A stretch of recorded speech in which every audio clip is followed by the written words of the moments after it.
Okay, ready to start step 006. Remember that 005 is a WordPress step, so it can get a little confusing for some, but it really is not that difficult. You just got to pay attention to what you're doing. So let's talk about what we did. In our last step in 004, we went ahead and we took our index page and we made copies of it and we renamed each page to match a link that we have in our menu. What we're doing with that is basically going out and we have a menu, although not attractive. We have a menu and we have a way to link around and do some things. We don't have a way to get back to home. We're going to take care of that in this lesson as well as some other things. Essentially, every page is an exact copy of the index with exception to the title being renamed and the H1 being renamed. In this lesson, we're going to do a few things to make this look a lot better. Let's go ahead and take a look at what we'll end up with at the end of this lesson.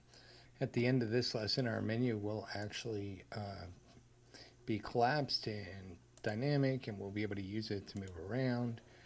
We'll be able to get to the home page by clicking on the link. We're going to add some Google fonts. We're going to learn about some web fonts. Put a little style down in our footer.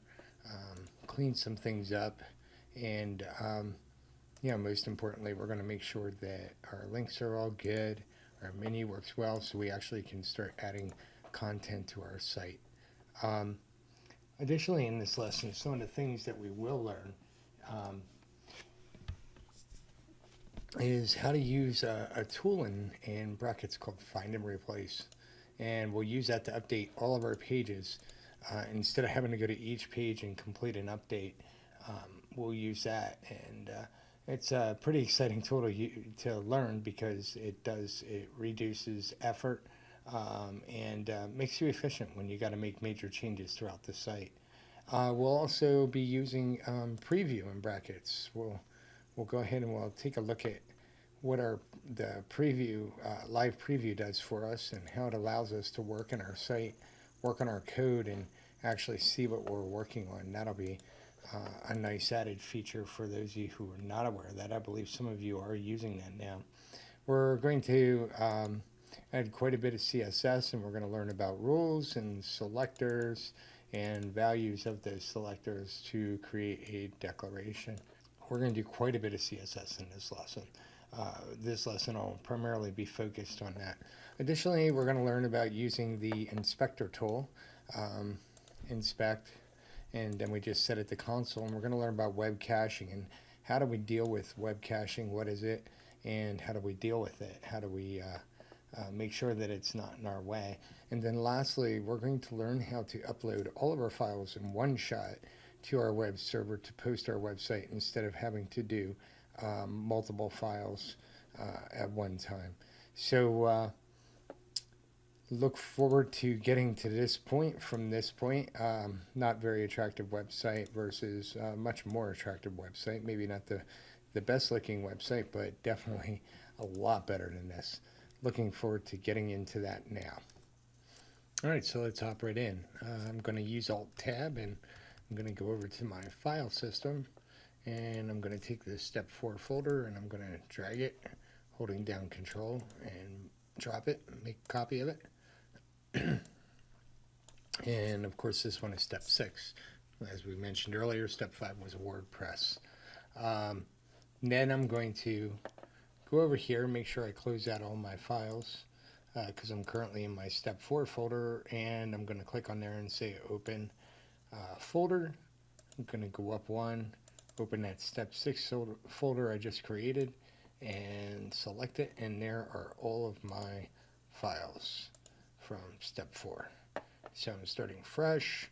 I don't have to worry. I can always fall back on my step 4, and I'm going to open up my index file, and we are ready to do our first big objective, which is super important at this point because to have to open up each of these files and make a change would be absolutely insane. And so we have a tool, and we actually have a tool we can use right in here called Find. And so if we wanted to find all instances of inside out, we could find them just by typing it in here, and it would show us wherever those instances are. And I could do a find and replace just like we're about to do and just change those pieces. So let's say, and don't do this, just as an example though, let's say we wanted to change the inside out to outside in. What we would do is we go up here to find, and in find we have replace. And we can say find inside out by typing that in here, and you can see there. And we could say outside in. Again, don't do this. This is just example. And we can step through.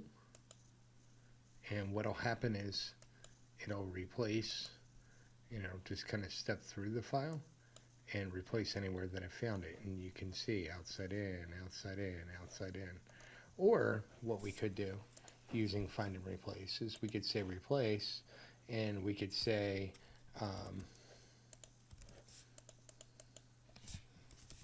outside in, and we could just say replace all.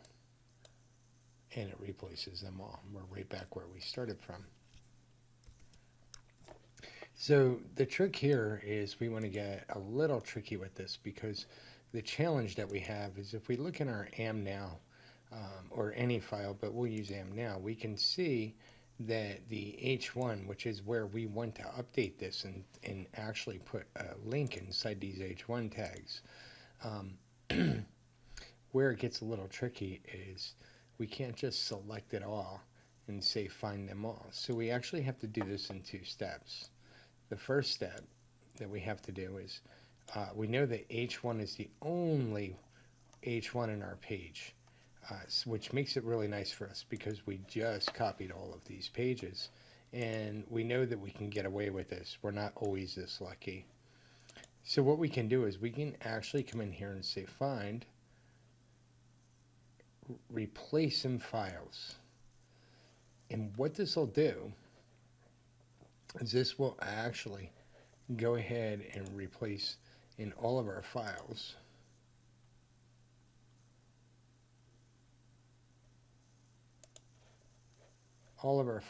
in our folder here. And what we can do is we can look for that H1. And with that H1, we can tell it, find, replace some files. And we could say find that H1, and inside that H1, replace that H1 with an H1 with an anchor tag with an href equal to, and we can say index.html and close it. Oops. There we go. It's silly, don't click away from it. It'll get away from you. So again, what we're doing is we're finding the H1, the opening H1 tag, and we're saying replace with the opening H1 tag plus an anchor tag with an href that has index.html in it. And we can go ahead and say replace. And what it does is it goes out and it finds in all of our files where that would apply, where that could be done. And in this case, it's hit every one of our files. And so we can see where it's going to make that replace. And we're going to say replace. Now, it's telling us that it will do it, but it can't be undone. Once it's there, it's saved, and you have to deal with it from that direction, which means you could end up in this ugly cycle of find and replace, which is not fun, to be honest with you. We're going to go ahead and say replace without undo. And so at this point, if we go and we look at our H1, we have a problem. And our problem is that we forgot the quote in there. Luckily, we have this find and replace. So let's just copy that. Let's go ahead and do another find and replace some files. And this time we pasted up what we're looking for, and we know we need to add that double quote to the end. So we'll go ahead and we'll say replace, showing us that it's going to replace it in all those files we just did. You can see in here. And look at it, take time to look at it, understand, right? It went out and it found it in each one of these files, and we're going to say replace. Again, we can replace without undo, and we're good again. So now we've actually, in any file that you open at this point, the ones that you have open, you have to save. But you can see family has done it, index has done it. We've added the beginning of the link to the page. Our H1 is red because it's basically telling us, hey, you have an opening anchor tag inside, but you don't have a closing tag. If we look at any of the other pages, we'll see the same thing. And again, now because we're lucky, we only have one H1 in all of each one of our pages. That makes us very fortunate. It's not quite a complicated operation. Now we can go up, find, replace some files, and we can say closing H1 with what we want in front of it is we want a closing anchor tag with an H1. So we're going to replace the closing H1 with a closing anchor tag and a closing H1. And we're going to go ahead and we're going to say replace. It's going to find it in all these files again. Remember, each one of these files only have one H1, which makes us very lucky. And if we hit replace all of them, yes, without undo, and we're back in the good. We don't have any red, and we see that we've actually added our link to all of our pages, to every one of our pages. Where's our H1 there? You can see it in there. So at this point, if we actually go to our index page, and we got to make sure any pages we have open that we save, because it made those changes, it made the anchor to it. We want to make sure we save our index. And if we come up here and we use this great tool called Live Preview, which we're going to use a lot this evening, and let's go ahead and close up our code just a little bit and hit this Live Preview. And what this Live Preview does is it opens up a window for us with our page in it. And what's pretty cool is we can see that we put that index link, and you can see that it's actually causing a link on all the pages now, and we're able to traverse the site and get to home by using that link there. Alright, so let's get down to making some style changes. First thing we want to do is open up our style CSS, and we know right now we're live preview. And so what does that really mean to us? We're going to shrink this window down because we can. Styles don't really go out that far, and we can actually open our window up and see what's going on as we make some changes to the styles we've already created. And one of the first things that we want to do is we want to go ahead and take care of a couple of maintenance issues. So you can actually see our browser screen will, as we grab certain elements, it'll bounce around and it'll kind of highlight for us what we're working in. And we're going to make some changes to our body real quick. And in our body, we have our background color. We'll leave that alone, and we'll put in some padding. And what we want actually is to remove any default padding, and we want to remove any margins.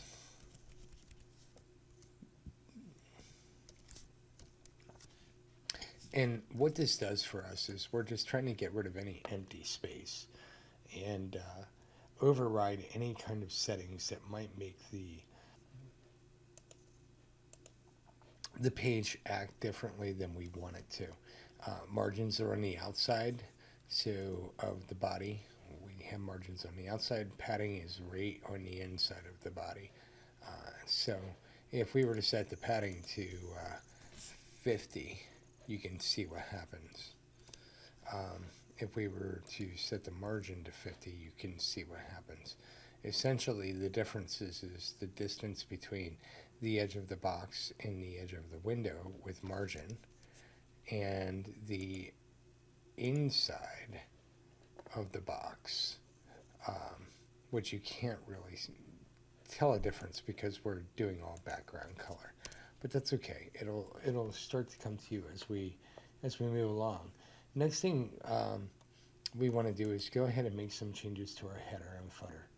And the first change we want to make is we want to use a hex color, and we want to make our background and footer. We want to make our background and footer black. And so when we do that, we see that our entire background and footer turns black. The other thing that we want to do with our header and footer is we want to change the text color to white. And we do that using hex again. The reason the links are not white, if you saw, we did turn anything that's not a link turned white, but links are treated differently, and we'll address that in a little while. We want to make our border thin.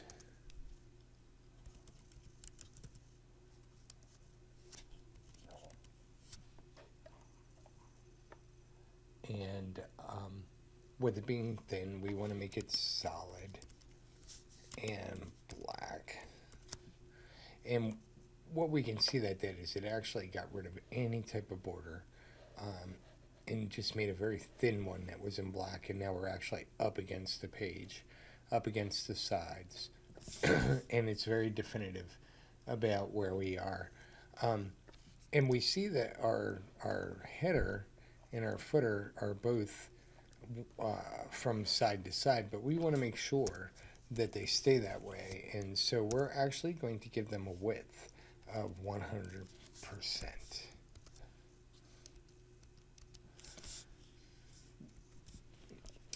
And so now we've got our header and footer taking the entire area from the top left corner to the right top corner down to right now it's just deciding based on the content that is in it how high it's going to be, and we'll change that as we move forward.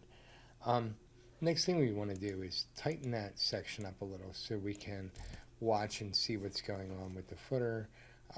We can go ahead and we can actually just change that to 300 so we can see the footer as well in our browser as we're making changes and we don't have the whole page jumping around. I actually think we're going to go with 200 so we can see both without the page jumping up and down. And we did that in this section. The other thing we want to do with this section is we're going to set it to 90%. Width to 90%. And the reason we're doing this is we don't want our content up against the side of the pages. We want it to settle into the middle. And so now that we said that this section is 90%, if we look at it and we put a border on it and we say dotted red, you can see it's at 90%, but it's actually sitting up against the left because by default everything flows to the left. And so if I go ahead and I use a little CSS magic and use margin auto and auto, what it does is it tells the browser to make it 90% wide and then set it in the center of the available space. And auto will actually just create the margin on both sides of the page. And now that we can see that, I'm going to go ahead and remove that border. I just wanted to use it as an example for you to see, and you can see auto. And I'm going to save that. Oh, cancel. Got to come over here and save. I'm going to save that in brackets. So now that we have everything kind of laid out the way that we want it, we'll come back and we'll take care of the header then. And we're going to do that because what we're going to do is we're going to start actually creating new rules. And what we're going to do with those rules is we're going to start actually making the header and footer look a little more appealing to people. And one of the first things that we want to do is come in, and I like to keep things specifically in the order that they fall on the page. And because I like to do that, what we can do is we can come in and under the body, we can come in and we can say header,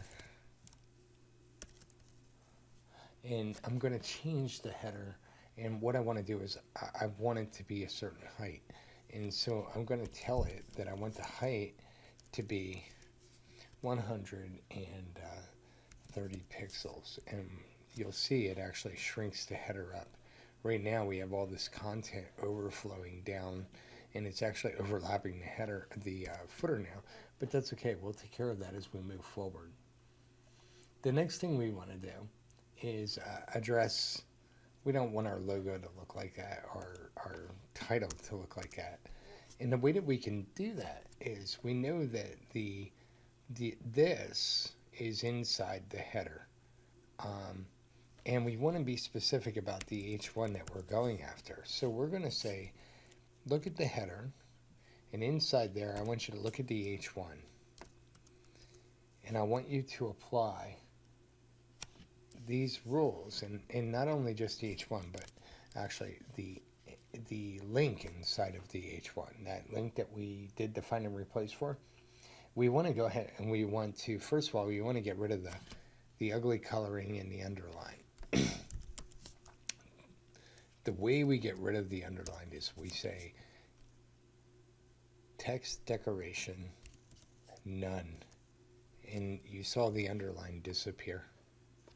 The next thing we want to do is we want to tell it that the color has to be white, and you saw it actually switch in color over to the white, and it still looks great. And we can go around and we can look, and as we look at our pages, because we're in live preview, we can see the changes we're making and how they take effect, which is pretty cool. We'll go ahead and we'll save that. The next thing that we want to do is we want to go and address in the header the font size of the H1. And we could do that with a link, or we might end up with some text that would end up not as part of the link. And so because of that, we just want to go header H1, and inside that header H1, first thing, we want to bring it off to the side a little bit. So we'll go with the padding. And what's really cool about this with the padding is we can say top is 0, right is 0, bottom is 0, and the left is 30 pixels. And it actually lifts it off. So top, right, left. Top, right, bottom, left. And that allows us to actually apply padding with one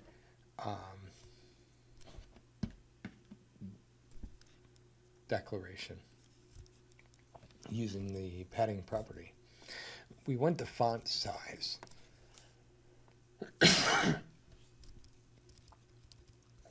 So we'll get more into EM, REM, pixels, things of that nature. But for now, we're just going to say that we want the font size to be 3EM.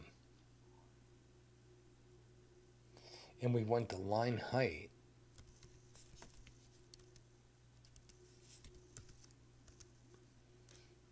to be 50 pixels.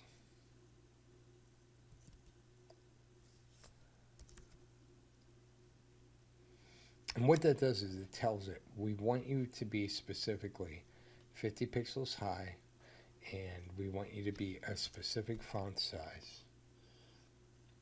With that, we can then move on, and we'll come back and we'll do more with that as we move forward. But now that we have the H1 and the link inside the H1, now we can go after the header H2. So this is the H2 inside the header, and we're going to tell it, we want it to be smaller because it's really just a tagline. And we're going to tell it that we want the font size to be 20. And I think for consistency's sake and to keep things from being too confusing, we're actually going to use 50 pixels up here in the H1, and we're going to make it a little more easy to understand. We can get the EM and REMs and all that craziness at a later point. So we're inside our H2, and we want that to be a little more in from the title, and so we can actually put padding left. And with the padding left, we're going to go ahead and tell it to go 40 pixels in, which kind of insets it a little bit underneath the title, and it just puts a better look to it. And then the other thing we want to do is we want to tell it to where we want the position to be. So position is basically telling the browser where this needs to go in relationship to where it was drawn. And so with that, in that case, we're going to use relative, position relative. So what position relative does is it says, hey, if I tell you the top of this element is minus 40, then you go minus 40. So from where the element was sitting, which we saw a minute ago, is down here. Its relative position, meaning so the H1 is pushing it down, the H2 naturally has some padding margins, things like that on top. And so what we're telling it to do is to go ahead and position itself minus 40 from where it's supposed to be. And you're starting to see that our header is starting to actually take a little bit of shape and starting to look a little better.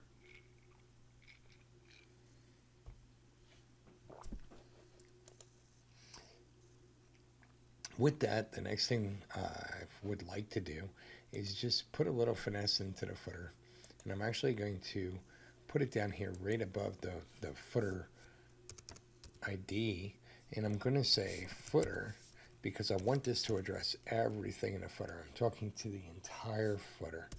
And what I would like to see is that the text align is centered.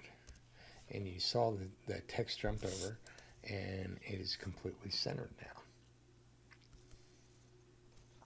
Oops, gotta stop. Don't hit save in the browser. Hit save over here. And now we're ready to actually start taking care of our navigation.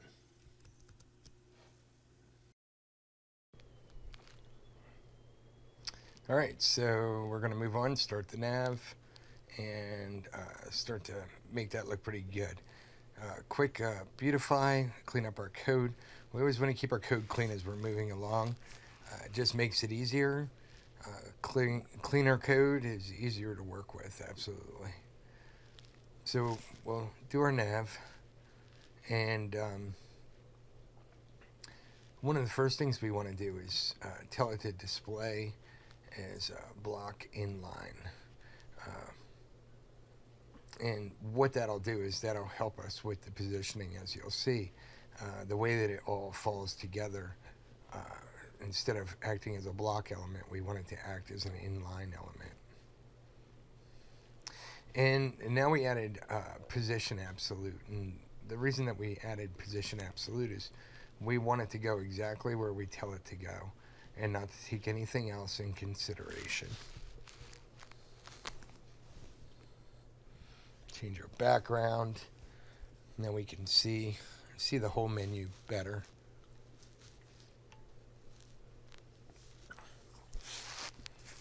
And now we want to set the z-index. The z-index basically web pages in layers, and we call that the z-index because the z-axis is the three-dimensional one, the two-dimensional one, I guess I should say, and that lets us make sure that the menu lays over top of everything else.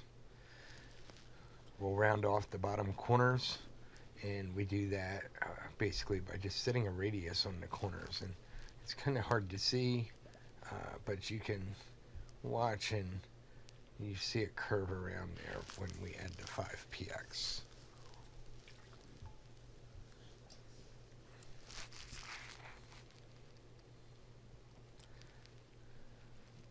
So the next thing we want to do, because we told it absolute, position absolute, we're telling it go exactly on the screen where we tell you to go. And we're setting the top and the right. We can do top, right, bottom, left. And what this will do is it tells it, in this case, we told it to go to the top. And now we told it to go over to the right.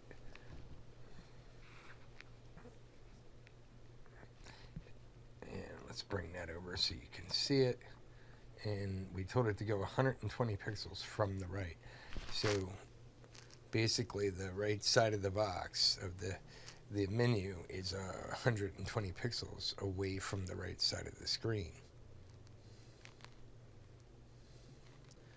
Just that so we can have a better look at it. And now we're starting to see our menu take shape. And really what we have to do at this point is start tucking some things away and dealing with the list elements, which will allow us to determine whether they actually stack on top of each other or they act like an inline element and just come to the left. So we're going to get rid of the bullets and things like that on the list so that it doesn't look like a list. And again, we'll go ahead and we'll position, but this time we're going to use what's called relative because we want it to go based on where it's sitting. Wherever we tell it to go is where we want it to go. In floating left, by floating left, what we're telling it to do is we're telling it that it needs to just keep coming up to the element next to it on its left. And all we're in padding 0. So all we're addressing right now is the UL, the first UL inside the nav. Now we have that taken care of. We'll scroll down. And now we need to go after the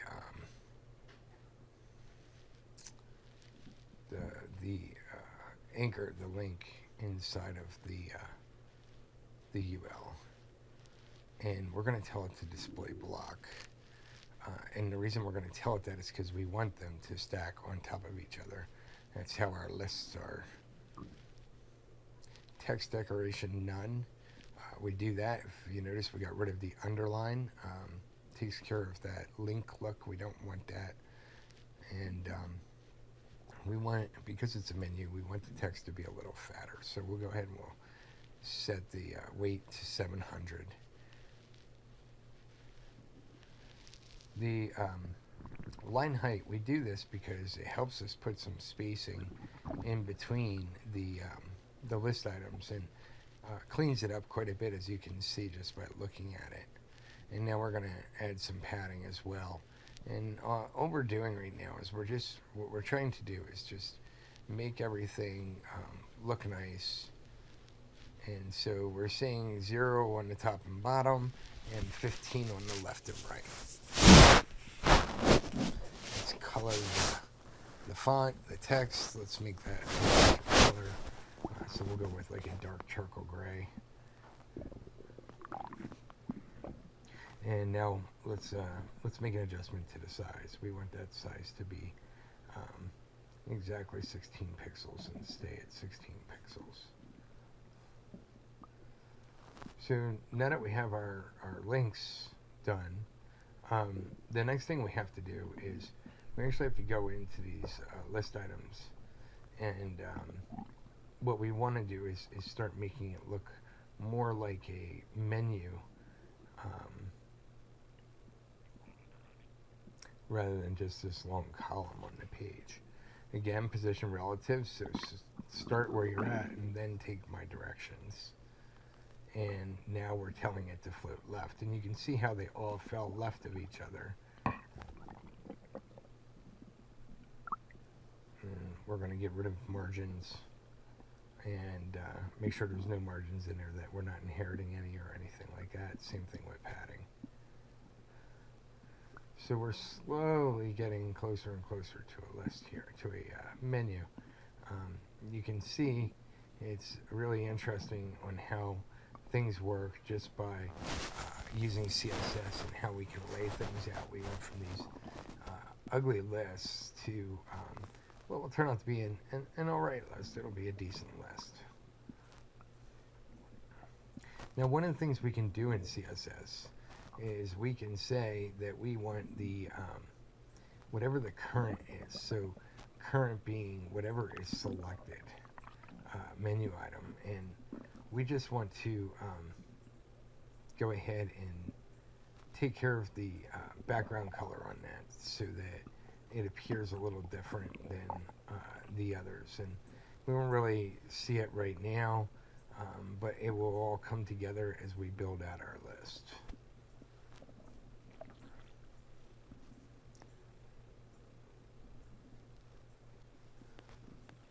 The next thing we need to do is go into our nav UL. So our list that is nested inside a list, and we need to deal with them as well, because at this point, basically, the directions that we gave them was they're inherited and they were floating to the left, and what we're trying to do is have them stop floating to the left and actually go on top of each other, and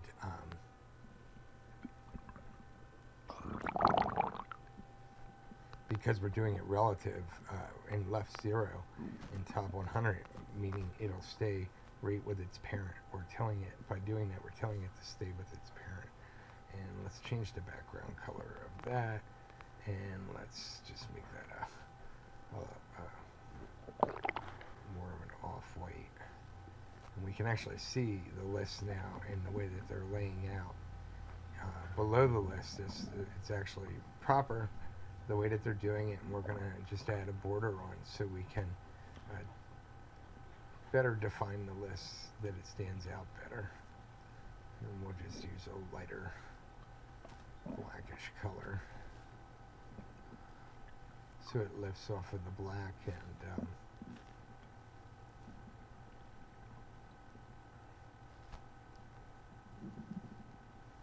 looks good. Alright, great.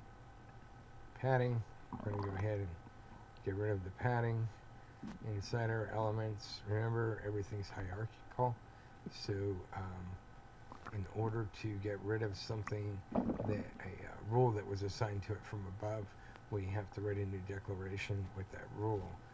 We want to make sure that our corners are rounded here as well, and so we'll go ahead and do left and right.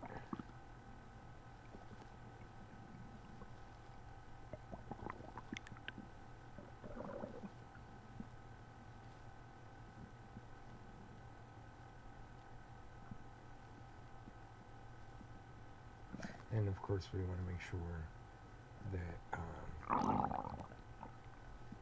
our border top on the right side, we want it to appear like it's falling out of the list. And so if we tuck the right side in, it gives it a little more of a look like it's pulling out of the list. It's actually coming down out of the list.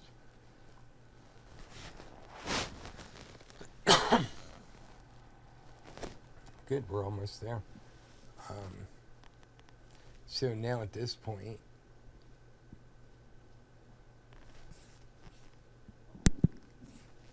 the next thing that we want to do is we want to take care of the links inside of the nested list.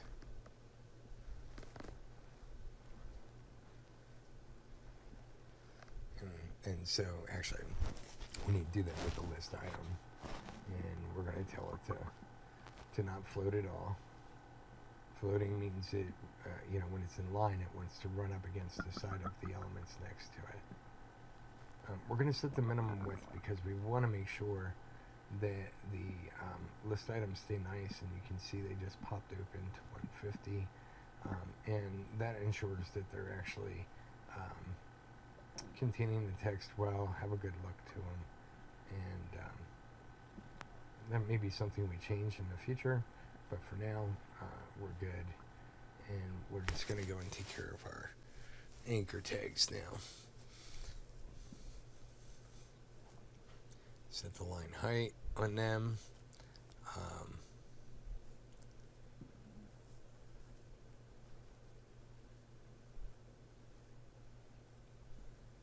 And we do this, the reason we have to set the heights and things like that is because once we hide them, once we tuck them away, we want them to work the way that they need to. And it takes, for some people, it takes a while to understand this whole concept. It can be very confusing, especially if it's something you're not used to. It took me a long time to get used to these things. So now we can see we're addressing those, the third layer of menu items. And again, we're just making sure that they align, that they're aligned to their parent item, that they look good, and that they will act the way that we want them to. A lot of this is a lot. It's a lot to take in. We need to do this. So what we're going to do is, learn by doing, and some of it may be difficult at times. So now we're basically saying anytime that you hover over a lil, an li, we want you to display it as a block. And the reason that we're saying that is because what will happen, our last step, is we're going to go and we're going to tuck this list away so that the first layer is only visible. And so when the hover effect happens, what it does is it will display its submenu item. And so the way we tuck it away is we say display none. And so now that we said display none, what will happen here on the second layer is now when we hover over it, it gets that hover effect that we saw, and it allows it to come out and be seen.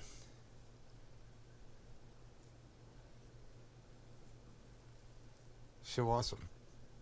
So now that we have our list, our menu, we don't even have to call it a list anymore. We can just call it a menu. It looks a lot better. One of the things that we want to do is we're going to change the fonts on this site. They're not all that attractive, and the way we're going to do that is we're going to go after some web fonts. Google supplies fonts, links to fonts for free that we can use on our website. So we'll go out to Google Fonts. I just searched for it, and we're going to look for specific fonts, and our first one is the Cabin. And we can specify size and weight and things like that of the font. We can have a preview of it. We can take care of the size. We're trying to get to 50. This slider is a little tricky. So I believe it's 50. Let's go and double check in our head, our H1. And yep, our font size is 50px. That way we're not pulling down excessive amounts of data. If we specify exactly what we want, then that's what they can give us. By clicking the plus, it adds it to, it's building up a link, as we'll see in a minute. But we're going to grab one more, and it's India Flower. And we're going to use this for our H2s, our sub captions and things like that, just to give a little extra style. So I hit the plus, and now you can see down here, I can actually link it in like we do a style sheet, link in exactly a style sheet, or I can use something called import in CSS. The nice part about using the import over to link is we only have to put that in our style sheet, and it will import it in for the entire site. So if we go to our style sheet and we put it in the very top, we know that that font's coming in. It's the first thing the browser is doing is going out and grabbing that font before it processes the rest of the styles. And we're going to go ahead and for the entire website, we're going to go ahead and say to use the cabin font. And we want it to be sans serif. So no squiggly corners or anything like that. We just want it to look good, and there we go. That looks great. Now that we've done that, we have, and you can see in the link, it has the cabin and the India Plus flower in there. So it's given us our, our link and pulling in our fonts. And so the next thing that we want to do is,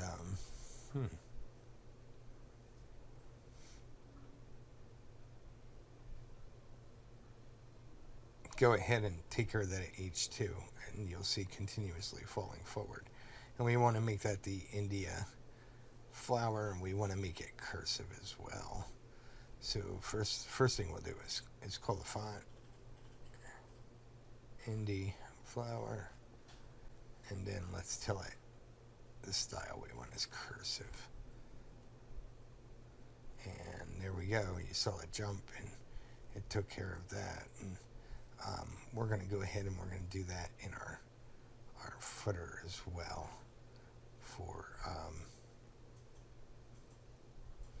our caption down below. So copied it. I'm going to take it down and paste it down there in the footer.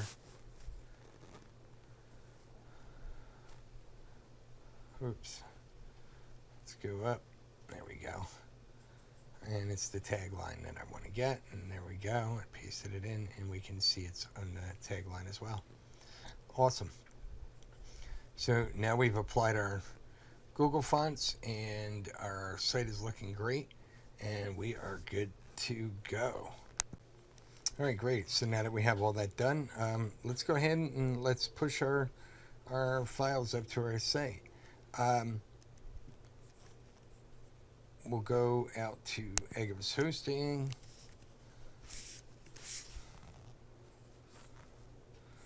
And we'll log in.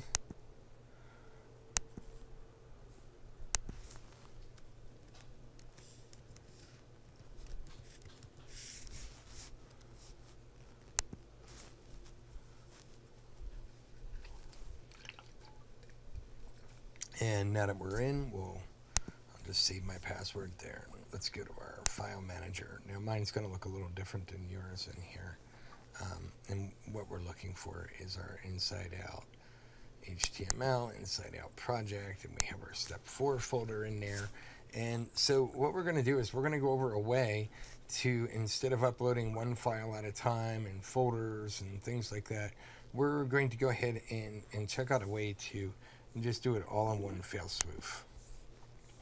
And the way that we do that is, let me go to my desktop and inside out, and we've been working in the step 6. We know step 5 is WordPress, and let's just check, and all of our files are in here. Let's make sure that one thing we want to make sure that we do is make sure that any of these are closed so we don't accidentally grab, see that, make sure that everything's saved correctly. And now we're going to just go ahead and compress our step 6 folder. Send to, yes, send to compressed. And it compressed it. So the nice thing is now we can actually go ahead in here in our hosting and say upload new file. and go out to our desktop.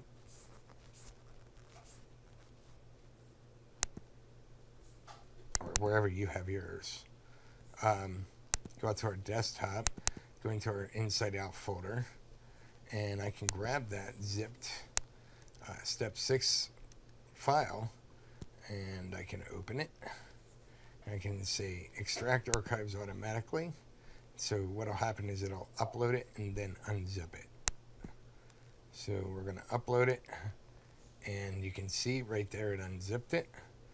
You can go ahead and you can delete the zip file now. Where is our delete? Okay, it's going to be difficult hiding off the screen, so let's just right click and say delete that zip file. Keep things from getting confusing. And we can see that it actually did upload everything that we had. And so at this point we should be able to right click and say view online, and it's going to ask us to log in.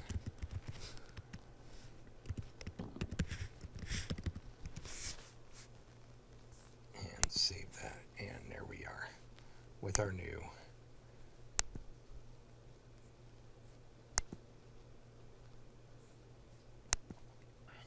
Now, one of the things you might run into a problem with is as you're working on your website, you might not see changes, and you'll save the file and then you'll go look at the changes, and they won't be there.